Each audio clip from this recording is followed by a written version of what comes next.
Hi everyone, in this video we're talking about why avoiding conflict kills team efficiency. Now, when it comes to, say, building strong lasting relationships in a professional setting, this requires productive conflict for growth. And the word conflict is often sometimes wrongly considered taboo, especially in a professional setting. And there are times where high management levels sometimes may avoid having passionate debates crucial for great teams. And I came across this book by Patrick Lencioni called The Five Dysfunctions of a Team. And it talks about how conflict is important and how to differentiate it against productive and destructive conflict. Productive because this is about how do we get to our goal, and everybody agrees that we want to get to our goal within a timeline and to arrive at the best possible solution. Versus sometimes when it's a destructive conflict, it's when it starts to focus on personal attacks, blame, negative emotions, and power struggle. And the tricky nature about destructive conflict is that you can descend to things that involves like disrespectful language, accusation, defensiveness, or the worst is focusing on being right at the expense of finding a solution. So imagine that if you are in a conflict with a coworker and it has descended to the point where things get personal and you refuse to sort of try to see their point of view or try to see from the most objective point of view, which is how does this option that they present sort of aligns with our project goal or objective. That's when you get into a space of where you want to undermine, belittle, or win against the other person. And partly it's because the reason why you get into that is you sort of refuse to let it go. And I also think that it could be also letting your feelings color your decision making. So if you feel the other person, you don't have a very strong opinion of that person's decision making capability or the way they assess decisions, then that's when you get into your feelings and realize that instead of trying to fight for an outcome that's beneficial for the overall goal, which is the project, you're trying to just prevent the other person from executing from their ideas that they have voiced out. And I think sometimes it's not about just avoiding conflict to begin with, but trying to figure out how do we establish ground rules when it comes to conflict, so that even if we have conflict, I think it's not about pretending it's not there, but finding how can we address the conflict effectively, how we will approach this conflict in a calm way, a professional way, and put our differences aside so that we can achieve the goal together. And one of the ground rules that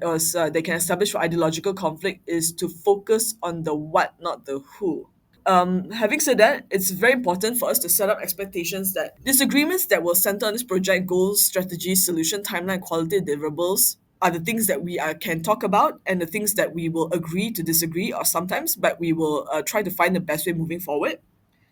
But one thing we should not get into is personal capabilities, motives, or personalities. And I think sometimes from the get-go, I think working with different people, somehow you figure out as you work longer with them as to how do they work best, what are the things we are most likely to differ in, how do they see things, and ultimately, let's say during initial project kickoff meetings, especially when working with complete new stakeholders, you have to discuss about how feedback will be given and received. And also discuss, are there things that you want them to give you feedback on? If yes, then maybe not say constantly reminding them, but just sort of letting them know from time to time that you're open to feedback. Also, it sort of gives them this opportunity and space to actually uh, give you observation on things that you can improve on as both of you are working together, for example. And I think the most important thing when it comes to discussing things that for the project is that saying that things that you are giving feedback on is aimed to improve the outcome, so that you're depersonalizing the feedback and saying that it's not supposed to criticize you, it's not supposed to criticize our organizations, the way we do things. And sometimes you can start that conversation rolling when you're saying things like, let's discuss the pros and cons of this approach, instead of saying your idea is not good, for example. To work on what are the things that we observe from this approach that you or I have came out across. Another thing that you can do, I think, when it comes to creating a culture where productive conflict aims for the best solution quickly, basically is to say that whenever you are in a team per se, figure out how to establish clear processes for raising and solving disagreements is perhaps the best way. Now, the second point in this book was to say that cultivating a culture where productive conflict aims for the best solutions quickly means that Sometimes you have to figure out how can you establish a clear process for raising and resolving disagreements. Now, personally for me, I think when it comes to project management, say for example, is it a weekly meeting or bi-weekly meeting, of figure out how do we raise agreements and resolve them is one way of understanding that yes, conflicts are natural and it can arise during a project life cycle, but we know and anticipate this so that we can create things like regular status meeting with dedicated time for open discussion, a clear escalation path for unresolved issues, or the use of, say, collaborative platforms where feedback can be shared transparently, addressed systematically. What we're trying to do in this scenario, I believe, is that we treat conflict as something that's natural, but we have ways to raise and resolve a disagreements that come across that is stemming from this conflict, which means that we don't have to live in fear whenever someone is raising a disagreement because we know that there is a structure how we will resolve it, but there's also like a framework of how we will discuss this item that we both disagree upon, but we know that there is some like end result that we are going to achieve. I think what is scary when it comes to conflict is that when people feel like, okay, if I bring up something, but I don't know how will be resolved, and I don't know if the person on the other end is going to weaponize this against me, or they will feel offended in this professional work setting, then that might, make things very uncomfortable. So I think having a clear-cut communication about saying that if conflict is natural, but we are committed to the goal of this project, for example, achieving this outcome, and then we have these steps that we can rely on at any point in time that we have conflict. I think it makes things more comfortable for parties involved in the project because now parties can say like, okay, although I don't know how this conflict will be resolved, but I do know the finality of this conflict is that we want to have clarity, transparency, and address it systematically. So there is some faith in the process of how to resolve the conflict, although we might not be so clear on the outcome, whether having this conflict will in the end sort of create more ideas, or I mean, I think it's like we have more faith in the process of how we address the conflict, and maybe when we have more faith in the process, we let go of our control of figure out how the outcome will be like for from working as a team per se. Another thing, how we can create a culture where productive conflict aims for the best solution is to prioritize problem solving. I think this is something that's so important to have, is that we need to, as a collective, shift the mindset from needing to be right to collaboratively finding the most effective solutions for this project success. So sometimes I think people based on, I mean, or sometimes decision making power sometimes is more given to people with hierarchical power. And that may or may not get people's agreement because basically I think decision making is quite critical to a project success, and we always want to know that the decision is considered on a few factors. So I think sometimes to get over that hierarchical need for looking at the person with the most hierarchical power to make a decision per se, and then transferring all that risk and reward to that person, is to collaborative say like based on what we observe right now and based on this project that we want to succeed, what are the things that we can look at as a collectively as a team. And I think it's always important to frame the discussion around a shared objective. The things that we should be always considering at the top of my mind when it comes to, say, prioritizing problem solving is that this problem is for us to achieve a goal together.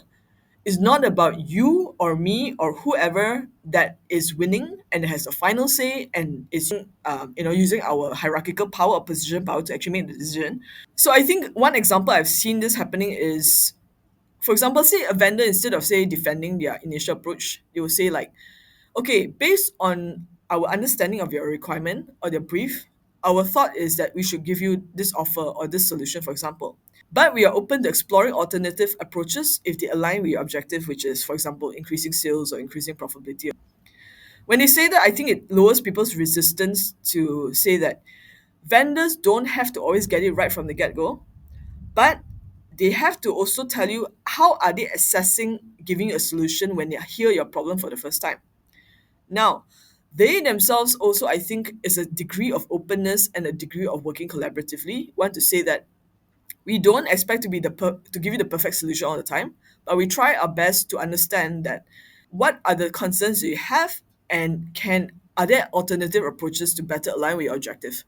So whenever you, even as a vendor, that they say that, in a way, clients feel like the vendor is thinking about them. The vendor is not just there just to give them a solution, get paid quickly, and just walk away from that task or project.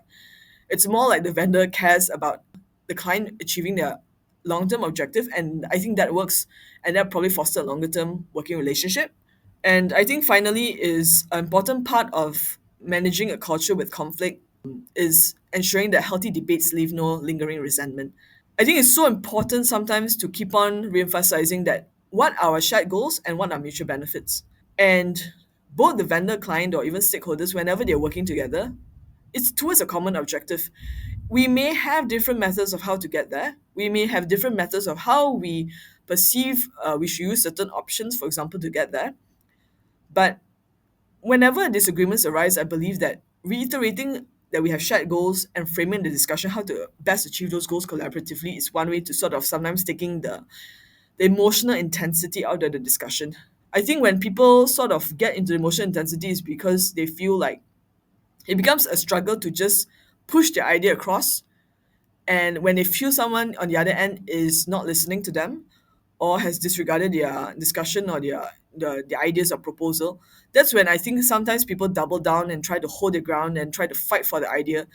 without sometimes forgetting that it's not about one idea, your idea, my idea, or whoever idea that needs to win. It's about what is good for the collective and what is good for the project in the end within the timeline.